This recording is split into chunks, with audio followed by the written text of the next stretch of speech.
intero sta crollando in questa coda di 700.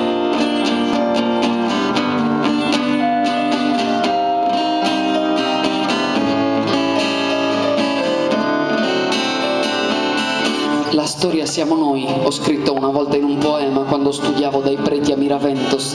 La storia siamo noi e nessuno si sente escluso. Ero giovane e credevo in qualcosa, volevo fuggire, andare veloce per strade ignote e lontane. Quanto siamo potenti e vivi tutti quanti negli anni in cui il cuore batte più forte e ogni sogno sembra presagio di infinite scoperte. Il futuro creta da modellare.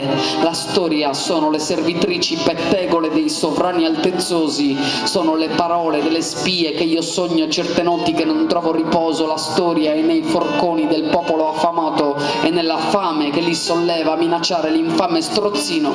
La storia si può sognare e vedere, la storia è questo piatto di grano, sì, ma prova a dirglielo ai miei conterranei, al ciabattino di Villanueva, al contadino di Villarios, al pastore di Valdemora, prova a dirglielo che la storia non sono soltanto i baroni e la loro presunzione, i vescovi e le loro tresche, i re, i niti, i stolti, che la storia è nelle nostre braccia e nelle nostre gambe, nella forza che sappiamo mettere nelle parole, nella verità dei concetti, nella convinzione con cui sono illustrati, che la storia ci puoi entrare dentro e scuoterla forte, che la storia non ha nascondigli.